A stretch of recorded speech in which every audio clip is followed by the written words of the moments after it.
Class 6 का history भूगोल, जिसमें हम चैप्टर नंबर 1 पढ़ेंगे, जिसमें हम पढ़ेंगे बेटा सौरमंडल में पृथ्वी।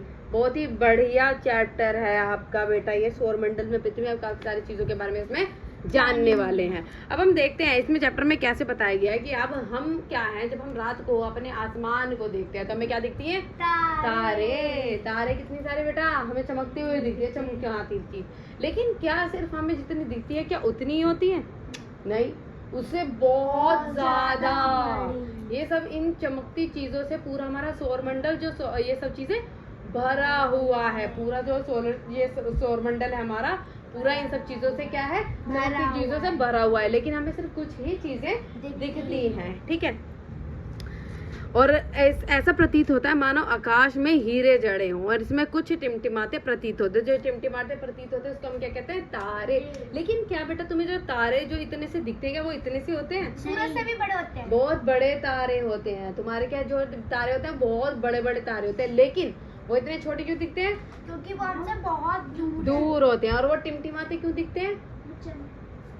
क्योंकि वो बेटा हमसे बहुत दूर है। जब वो हमसे बहुत दूर है तो काफी सारी बीच में उनके रेज आती है, जिसकी वजह से वो रेज ऊपर नीचे ऐसे होती रहती है, जिसकी वजह से जो रोशनी हम तक पहुंचती है वो तारों की, तो वो कैसी दिखती है? हमें टिमटिमाती दिखती है। तो तारों की खुद की रोशनी होती है क्या?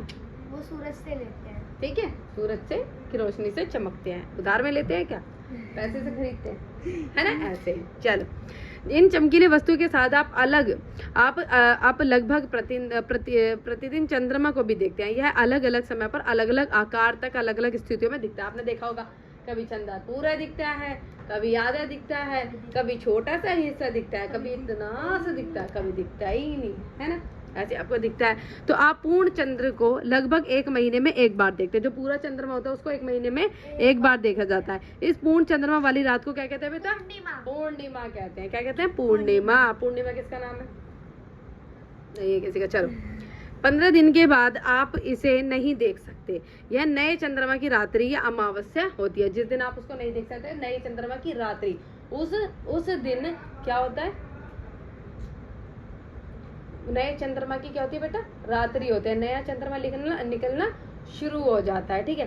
चंद्रमा वो गायब हो जाता है, फिर एक नया चंद्रमा छोटा छोटा करके उभरता है, तो अमावस्या होती है, ठीक है। ऐसी रात में अगर आसमान साफ है तो आप आसमान का अवलोकन अच्छी तरह से कर सकते हैं। क्या आपको इस बात पर आश्चर्य नहीं होता कि हम दिन के समय चंद्रमा एवं इन सब छोटी वस्तुओं को क्यों नहीं देख पाते हैं? ऐसा इसलिए क्योंकि सूर्य के अत्यधिक तेज प्रकाश के कारण हम चंद्रमा को दिन में देखते हैं नहीं, लेकिन होता है वो चांद, ये सब चीजें होती है, लेकिन हम उसको नहीं देख पाते। क्यों? क्योंकि सबसे सूरज की रोशनी बहुत तेज होती है, जिसकी रोशनी के सामने इन सब चीजों की रोशनी छिप जाती है, ठीक है बेटा। सूर्य, चंद्रमा तथा वह सभी वस्तुएं जो रात के समय आसमान में चमकती हैं उसको क्या कहते हैं? खगोलीय पिंड। क्या कहते हैं बेटा? खगोलीय पिंड कहते हैं। कुछ खगोलीय पिंड बड़े आकार वाले तथा गर्म होते हैं, ये गैसों से बने होते हैं। कुछ खगोलीय पिंड कैसे होते हैं? बड़े आकार के होते हैं। और किससे बने होते हैं बेटा? गैसों से। कुछ होते हैं जो छोटे उसके होते हैं, ठीक है। तथा इनके पास अपनी ऊष्मा तथा प्रकाश होता है, जिसे वह बहुत बड़ी मात्रा में उत्सर्जित करते हैं। इन खगोलीय पिंड को तारा कहते हैं। क्या कहते हैं बेटा? तारा। जो खगोलीय पिंड होते हैं वो क्या होते हैं? बड़े आकार के होते हैं, कुछ गर्म होते हैं, कुछ ऊर्जा प्रकाश उससे निकलता है, और इन सब चीजों को कहते हैं बेटा तारा कहते हैं। इन खगोलीय पिंड को क्या कहते हैं? तारा। सूर्य भी एक तारा है। सूर्य को भी हम क्या कहते हैं बेटा? एक तारा कहते हैं। अब ये देखो, इसमें ये लड़की देखो ऊपर से देख रही है, ये नीचे से देख रही है। ध्रुव तारा। ध्रुव तारा क्या होता है? जो अपनी डायरेक्शन को नहीं चेंज करता, वो वहीं पर, और उसकी सबसे ज्यादा तेज रोशनी होती है। रात के समय चमकते हुए अनगिनत तारे सूर्य के समान ही है, लेकिन हमें बहुत अधिक दूर होने के कारण हम लोग उसकी ऊष्मा या प्रकाश को महसूस नहीं करते हैं तथा वे अत्यंत छोटे दिखाई पड़ते हैं, ठीक है। रात्रि में आसमान की ओर देखते समय आप तारों के विभिन्न समूहों द्वारा बनाई गई विविध आकृतियों को देख सकते हैं। आपने देखा होगा कभी कभी तारों से कुछ जो है वो ऐसे चित्र से बन जाते हैं, एक तारा ऐसे ऐसे करके। आपने देखा राशियों के हिसाब से ऐसे जुड़े होते हैं, है ना। तो उनको हम क्या कहते हैं बेटा, नक्षत्र मंडल। जैसे कहते हैं ना जब पंडित वगैरह पढ़ते हैं, इनका नक्षत्र खराब है, ये इस नक्षत्र में है, ऐसे करके ना बेटा ये जब चीजें क्या बनी होती है, शेब और राशि वगैरह, तो क्या होते हैं बेटा, इसको कहते हैं नक्षत्र मंडल कहलाते हैं। और ओर्ष मेजर या बिग मियर भी इसी प्रकार का एक नक्ष मंडल है, बहुत आसानी से पहचान में आने वाला नक्षत्र मंडल है। तो सबसे आसानी से पहचानने वाला नक्षत्र मंडल कौन सा है बेटा, अर्शा मेजर या फिर बिग बियर। सप्त ऋषि जिसको कहते हैं सात ऋषि संत, यह 7 तारों का समूह होता है। कितने तारों, सप्त ऋषि कितने तारों का समूह होता है, 7 तारों का समूह होता है, जो कि नक्षत्र मंडल और जो मेजर का ही एक भाग है।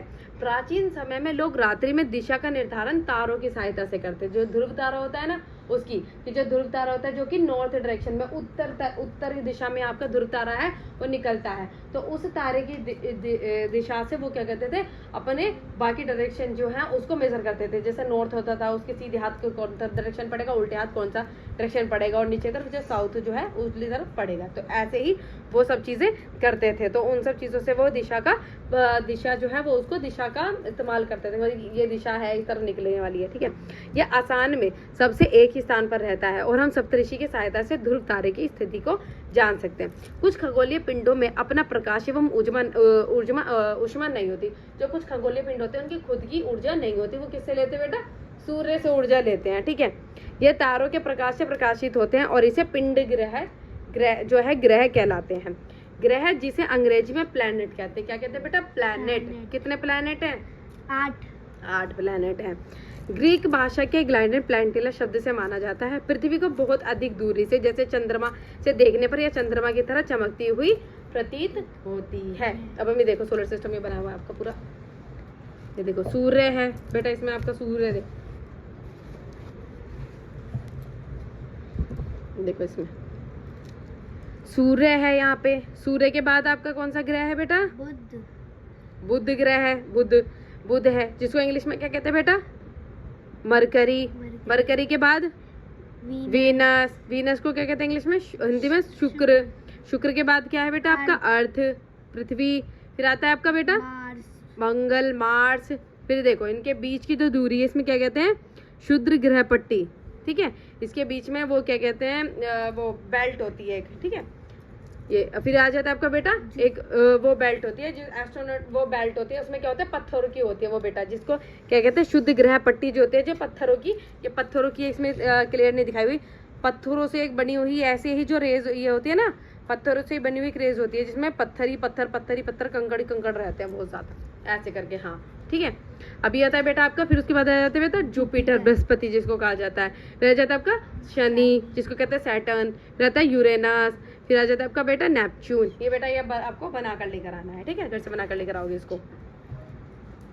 ये देखो अब इसमें देखो बुध के सूर्य के चारों ओर एक परिक्रमा 88 दिन, अपने अक्ष पर घूर्णन 59 दिन। ये इन सब चीज़ों के बारे में जानकारी दी गई है, इन सब चीज़ों को आप देख लेना। देखो जो शुक्र है वो कितने दिन लगाते हैं बेटा, 255 डेज लगाता है अपने अक्ष पर घूर्णन। जो अब देखो सूर्य के चारों ओर परिक्रमा करने में 255 डेज लगते हैं उसको, लेकिन अपने ही अक्ष पर घूमने में उसको कितने दिन लगते हैं, 243, जो अपने ही आप में रोटेट करने में, ऐसे अपने आप में रोटेट करने में। और जब सूर्य के चारों तरफ घूमता है ऐसे करके तो बेटा 255 डेज लगते हैं। समझ में आया कि ऐसे उसको कितने दिन लगता है। पृथ्वी जो होती है उसको सूर्य के चारों परिक्रमा करने में 365 डेज लगते हैं और अपने अक्ष पर घूर्णन करने में 1 दिन लगता है, ठीक है। एक दिन 24 घंटे, एक दिन में 24।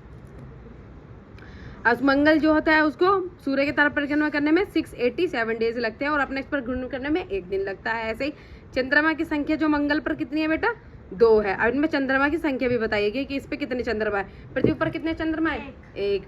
मंगल पर कितने चंद्रमा है, 2 चंद्रमा है, ठीक है। ये इस तरीके से आपको सारी चीजों के बारे में बताइए।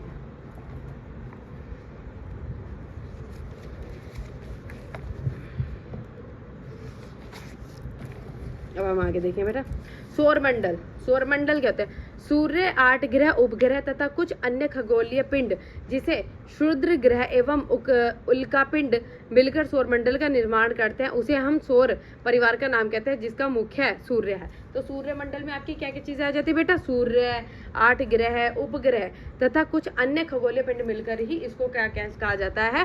पूरा सूर्यमंडल कहा जाता है। अब इसमें क्या क्या चीजें देखो, सूर्य के बारे में देखेंगे।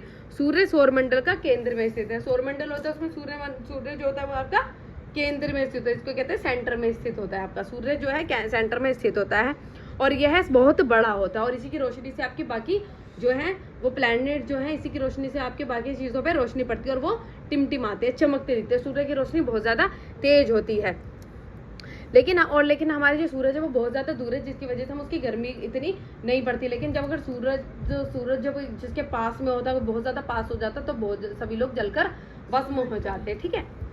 क्योंकि लेकिन हम इसकी अत्यधिक तेज ऊष्मा को महसूस नहीं करते, क्योंकि सबसे नजदीक का तारा होने के बावजूद यह हमसे बहुत दूर है। और सूर्य पृथ्वी में लगभग कितने किलोमीटर दूर है? 15 करोड़ किलोमीटर दूर है ये, ठीक है।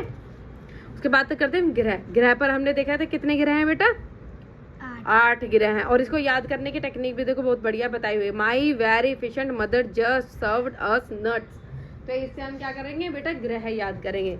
एम से क्या हो जाता है? अरे माई से, एम से माई बोल रही हो। एम से क्या याद होगा बेटा? Mercury, Venus, Earth, Mars, Jupiter, Saturn, Uranus, Neptune, ठीक है। अब ये हमने इस तरीके से चीजें देखी। अब ये देखा जाएगा बेटा, हाँ ये भी था एक हमारा, पहले हमारे यहाँ पे पृथ्वी पर कितने ग्रह थे बेटा? 9 थे। लेकिन एक का नाम था प्लूटो, लेकिन उसका साइज बहुत ज्यादा छोटे होने की वजह से उसको उन सब प्लैनेट्स में नहीं काउंट किया जाता है, ठीक है। परंतु अंतर्राष्ट्रीय खगोलीय संगठन ने अपनी बैठक में निर्णय लिया कि कुछ समय पहले खोजे गए अन्य खगोलीय पिंड तथा प्लूटो बोने ग्रह कहे जाते हैं। उनको क्या कहते हैं? बोने ग्रह उनको कहे जाते हैं। फिर आते हैं पृथ्वी के बारे में देखते हैं। पृथ्वी तो होती है जो आपको नीली दिखाई देती है ना? पृथ्वी जो है नीली दिखाई देती है। और कौन से नंबर का ग्रह है बेटा? ये 3rd नंबर पर आता है, ठीक है। सूर्य जो है उसके हमने दूरी दोनों की देख ली। और जीवन पर जो इन सब प्लैनेट्स में से सब जीवन किसके ऊपर है? पृथ्वी के ही ऊपर है और किसी पे जीवन नहीं है, पृथ्वी पे ही जीवन जो है वो है। और काफी जो साइंटिस्ट है इस बारे में वे भी जांच करने की कोशिश कर रहे हैं कि किसी और प्लैनेट पे हम जीवित रह सकते हैं, लेकिन अभी तक सिर्फ पृथ्वी ही है जिसपे जो लोग हैं वो जीवित रह सकते हैं, क्योंकि अर्थ पे इस पे वायु है, पानी है, हवा है, ये सब चीजें हैं जो हमें खाने के लिए या जिंदा रहने के लिए जो चीजें चाहिए होती है वो पृथ्वी पर ही है। फिर हम बात करते हैं चंद्र के बारे में। जो हमारी पृथ्वी के पास केवल एक उपग्रह जिसका नाम है चंद्रमा, जो अपनी रोशनी से नहीं सूरज की रोशनी से जो है वो टिमटिमाता है और ये देखने में हमें एकदम नीचे से एकदम चमचमाता और सॉफ्ट लगता है, लेकिन हम ऊपर से जाकर इसको पिक्चर्स देखते हैं तो एकदम खुरदुरा सा वैसा है। यह इतना बड़ा इसलिए प्रतीत होता है क्योंकि ये हमारे बहुत ज्यादा मतलब ये क्या है, ये पास है, इस वजह से हमें बड़ा ये लगता है। और ये हमसे लगभग कितने किलोमीटर दूर है बेटा? 3,84,400 किलोमीटर दूर है।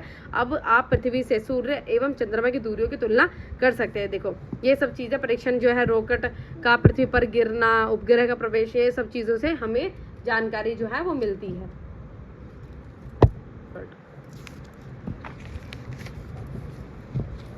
देखो अब देखेंगे चंद्रमा पृथ्वी पर एक चक्कर लगभग 27 दिन में पूरा करता है। कितने दिन में? 27 दिन पे एक चंद्रमा जो है वो पृथ्वी का चक्कर पूरा करता है और इतने ही समय में ये अपने अक्ष पर एक चक्कर भी पूरा करता है। और इसके प्रमाण स्वरूप पृथ्वी से हमें चंद्रमा का केवल एक ही भाग दिखाई पड़ता है। क्या भाग दिखाई पड़ता है? एक ही भाग दिखाई पड़ता है। क्षुद्र ग्रह, क्षुद्र ग्रह क्या होते हैं बेटा? तारों ग्रह एवं उपग्रहों के अतिरिक्त असंख्य छोटे पिंड भी सूर्य के चारों ओर चक्कर लगाते हैं। क्या लगाते हैं बेटा? सूर्य के चारों ओर और भी चीजें चक्कर लगाते हैं। जैसे सिर्फ सूर्य के चारों ओर जिस प्लैनेट्स ही चक्कर नहीं लगाते, उसके साथ में छोटे मोटे कंकड़ जो होते हैं वो सब चीजें क्षुद्र जो होते हैं, छोटे मोटे जो पिंड होते हैं वो भी चक्कर लगाते हैं, जिसको हम कहते हैं बेटा क्षुद्र ग्रह कहते हैं। ये मंगल एवं बृहस्पति की कक्षाओं के बीच में जो है वो पाए जाते हैं। ये हमने देखा था कक्षाओं के, ये देखो इसके बीच में जो पाया जाता है ये हमने रेस देखी थी ना, ये मंगल के बीच में और इसके बृहस्पति के बीच में जुपिटर और इसके बीच में जब हमने देखी थी, ये जो बीच में जो रेज आ रही है क्षुद्र ग्रह पट्टी ये वाली है ना, इसकी वजह से। फिर हमें थे उल्का पिंड। उल्का पिंड के बारे में देखेंगे बेटा। उल्का पिंड जो हमने आपको भी एक कहानी बताई थी, उड़ते जाते थे, हमको लगता है कि टूटता तारा जा रहा है, लेकिन वो क्या होते थे? मेट्योर्स वगैरह होते थे, ठीक है। सूर्य के चारों ओर चक्कर लगाने वाले पत्थरों के छोटे छोटे कणों को उल्कापिंड कहते हैं, जो होते हैं उल्कापिंड। अब ये देखो, ये उल्कापिंड कैसे होता है, ये क्या होता है, छोटी मोटी गति, जब ये आपस में टकराते हैं, टकराने के बाद ये बहुत तेज गति से क्या होते हैं, पृथ्वी के ऊपर गिरते हैं। और जब ये तेज गति से होते हैं, किसी भी चीज को जब एकदम तेज गति से आ रही होती है तो वो क्या होती है, जलने लग जाती है। जलने लग जाती है तो वो एकदम चमकती है। तो पृथ्वी पे से ऐसा लगता है जैसे टूटता तारा गिर रहा हो, कुछ गिर रहा हो। लेकिन छोटे मोटे होते हैं तो जलकर ये क्या हो जाते हैं बेटा, रास्ते में ही खत्म हो जाते हैं। लेकिन जब बड़े हो जाते हैं और जब धरती पे गिरते हैं तो बहुत बड़ा ब्लास्ट कर देते हैं, और धरती जमीन पर क्या हो जाता है, गड्ढा हो जाता है, जिसको कहते हैं बहुत। और जब किसी वैसी जगह पर गिर जाता है जहाँ पर लोग वगैरह रहते हैं तो बहुत ज्यादा नुकसान वहां पर हो जाता है। ठीक है, तो पृथ्वी के चारों ओर जब ये चारों तरफ घूमते रहते हैं तो किसी वजह से जब आपस में चीजें टकरा जाती है तो ये क्या हो जाती है, उल्कापिंड और जमीन पर आके ये नुकसान भी कर देती है। तो कभी कभी उल्कापिंड पृथ्वी के इतने नजदीक आते हैं तो ये प्रवृत्ति पृथ्वी पर गिरने की हो जाती है, और इस प्रक्रिया के दौरान वायु के साथ घर्षण होने के कारण ये गर्म होकर जल जाते हैं, और कुछ जलकर खत्म हो जाते हैं, और कुछ जलते जलते धरती पर आ जाते हैं। हमने आपको ये इसकी वीडियो भी दिखाई थी। ठीक है, क्या आपने तारों वाले खुले आकाश में एक और से दूसरी ओर फैले चौड़ी सफेद पट्टी की तरह एक चमकदार रास्ते को देखा है? यह लाखों तारों का समूह है। एक पट्टी आकाश गंगा मिल्की वे, हमारा सौर मंडल इस आकाश गंगा का एक भाग है। आकाश गंगा क्या होते हैं, जहां पर ऐसे बहुत सारे सौर मंडल है, वैसे बहुत सारे सौर मंडल है, तो हमारा सौर मंडल उसका एक छोटा सा पार्ट, और जहाँ पे ऐसे बहुत सारे सौर मंडल को क्या कहते हैं, मिल्की वे कहा जाता है। और हमारा सौर मंडल इस गंगा के एक भाग है, और प्राचीन भारत में इसकी कल्पना आकाश में प्रवेश की एक बहती नदी से की गई थी। इस प्रकार इसका नाम आकाश गंगा पड़ा। आकाश गंगा क्या होता है, इसमें करोड़ों तारे, बादलों और गैसों की एक प्रणाली है, और ये क्या कहते हैं, इस प्रकार की लाखों आकाश गंगा। देखो काफी सारे सौर मंडल मिलके क्या बनते हैं, आकाश गंगा, और काफी सारे आकाश गंगा और मिल्की वे सब मिलकर क्या बनते हैं बेटा, ब्रह्मांड का निर्माण करते हैं। क्या करते हैं, ब्रह्मांड का निर्माण करते हैं। देखो हम कहते हैं भाई ये इतना बड़ा है, तो बेटा आकाश गंगा कितना बड़ा होगा, और फिर उसका ब्रह्मांड कैसा होगा, है ना, सोच कर कितना कैसा लगता है। तो ब्रह्मांड की विशालता की कल्पना करना अत्यधिक कठिन है, और वैज्ञानिक अभी भी इसके बारे में अधिक से अधिक जानकारी एकत्रित करने में जुटे हुए, मतलब ये जानकारी प्राप्त कर सके। ये देखो पृथ्वी, सौर मंडल, आकाश गंगा, और फिर पूरा ब्रह्मांड, ये देखो है ना। चलो बेटा ये हमारा चैप्टर होता है कंप्लीट, और इसके क्वेश्चन आंसर बेटा जो भी हमारी वीडियो देख रहा हो, अगर पसंद आई तो हमारी वीडियो को लाइक करे, चैनल को सब्सक्राइब करे और कमेंट करे।